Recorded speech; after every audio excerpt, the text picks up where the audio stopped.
Kita tengok tadi. Makna dia sebutkan bahawasanya orang yang tak percaya kepada al-walayah, tengok, amalan semua tak terima. Semua tak terima amalan. Maknanya kita ahli sunnah ni yang tak terima al-walayah, tidak beriman kepada al-walayah, maknanya semua amalan tak diterima. Jadi hak kita tengok tu, mana rakaman tu mana ceramah umum lah. Semua orang Syiah dah faham begitu. Sebab tok guru dia ajar begitu. Syekh dia ajar begitu. Dia bukan buat bercakap sama-sama tertutup apa dak ni. Ini terbuka. Mana bila guru mengajar begitu, maka pengikut faham begitu. Mana kita faham, pengikut Syiah faham bahawasanya orang tak percaya pada al-walayah tidak diterima segala amalan. Apa makna? Mana tidak beriman. Tidak beriman. Jadi itu satu pandangan yang merupakan serangan kepada Ahlus Sunnah. Bukan kita serang dia, awal-awal lagi. Bukan kita yang menyerang dia, tapi mereka menyerang kita. Mana Ahlus Sunnah yang Syiah yang memerangi Ahlus Sunnah mula-mula sekali. Asal akidah dia tu dah kena dah hati kita. Sebab tu orang yang kata Syiah tidak bermusuh dengan Ahlus Sunnah, itu sangat tidak tepat. Sangat tidak tepat. Sebab tu saya suka guna analogi macam mana kita tengok Syiah di Iraq, di Syria dan sebagainya, mereka sepakat di dalam memerangi Ahlus Sunnah. Tak ada khilaf. Daripada ulama mereka, pemimpin mereka, orang awam mereka, sama sahaja, tak ada khilaf. Tak ada seorang pun kita dengar ulama Syiah kata, jangan duk bunuh Ahlus Sunnah di Iraq tu, di Syria tu, jangan. Dia tu saudara kita, tak ada. Kita je lebih-lebih. Lebih sudu pada kuah. Apa kata? Lebih sudu pada garpu. Tu. Kita je lebih-lebih. Duk kata, dia saudara kita. Dia tak ada. Tidak ada khilaf di kalangan mereka. Kalau ada, cuba tunjuk. Cuba tunjuk seorang ulama Syiah yang mana mengatakan tidak boleh memerangi Ahlus Sunnah di Iraq, di Syria dan sebagainya. Tidak ada. Sebab ini pemahaman mereka. Ini pegangan mereka. Baik. Kemudian berbalik kepada akidah al-imamah wal walayah, iaitu nombor satu, percaya imam pertama iaitu Sayyidina Ali radhiyallahu anhu dilantik oleh Nabi sallallahu alaihi wasallam, bahkan dilantik oleh Allah direct terus selepas Nabi sallallahu alaihi wasallam. Mana tidak ada pemisahan dengan Abu Bakar, Umar, Uthman, tak ada. Direct selepas Nabi.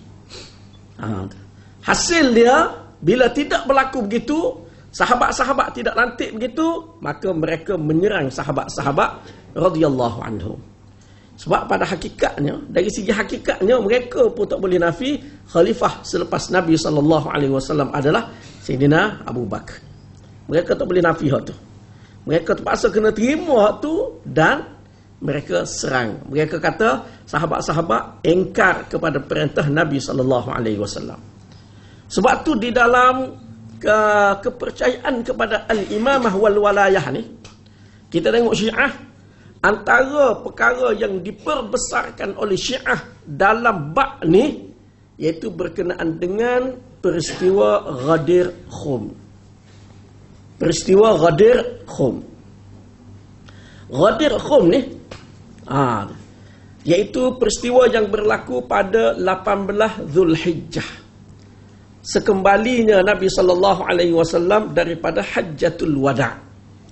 Nabi balik daripada Hajjatul Wada', Nabi singgah berhenti di Ghadir Khum, satu lembah.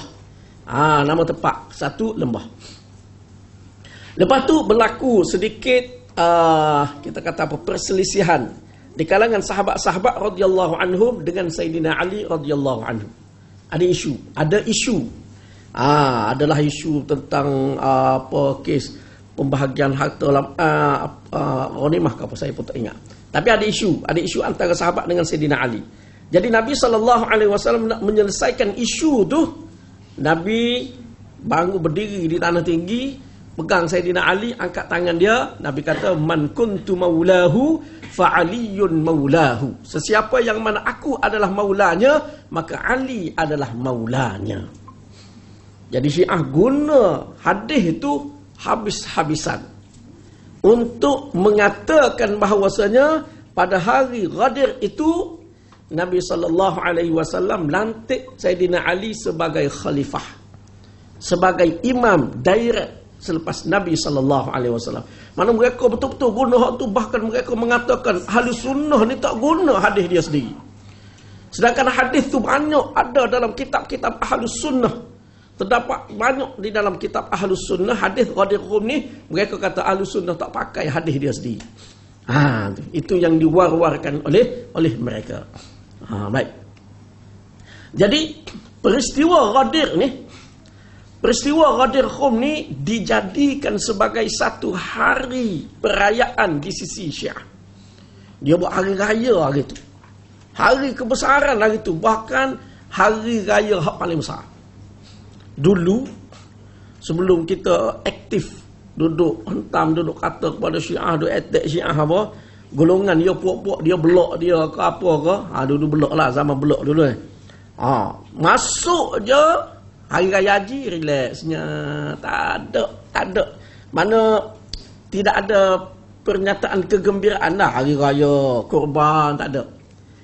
Lepas hari raya haji siap masuk selepas hari raya haji, 3-4 hari selepas hari raya haji, puak-puak dia pun angkat naik masuk dalam blok dia apa tu, selamat menyambut hari Ghadir Khum, hari raya perayaan besar macam-macam lah.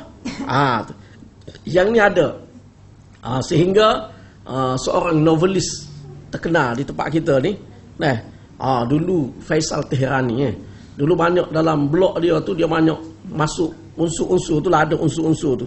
Jadi masa tu saya duk attack dia, saya duk tulis siapa dia ni, walaupun kita tak kata dengan jelas, tapi bakal fikir.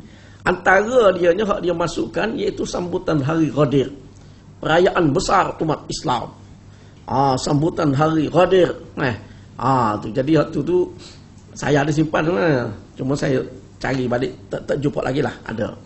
Tapi mana pada hari itu disambut oleh mereka sebagai hari kebesaran. Kita boleh tengok. Ini antara gambar-gambar yang Syiah biasalah dalam blog-blog dia, dalam Facebook dia akan muatkan perkara ni, terutama sekali bila sampai 18 Zulhijjah ataupun hampir dengan 18 Zulhijjah. Jadi kita tengok gambar ni gambar ni. Gambar sahabat-sahabat tu, lebih daripada 100,000 sahabat di Ghadir Khum tu. Lepas tu ni Sayyidina Ali dengan Nabi SAW. Nabi pun angkat tangan Sayyidina Ali, man kuntu maulahu fa aliyun maulahu. Lepas tu mereka mengada-ngadakan pula cerita tambah lagi daripada apa yang berlaku ni. Mereka mengatakan al-yawma akmaltu lakum dinakum wa atmamtu alaikum ni'mati wa raditu lakumul islam madina. Ayat tu, ayat kesempurnaan agama tu, mereka kata ayat tu turun di sini, turun di Ghadir Khum. Mana Allah Ta'ala turunkan ayat tu nak cerita agama telah sempurna. Sempurna dengan apa?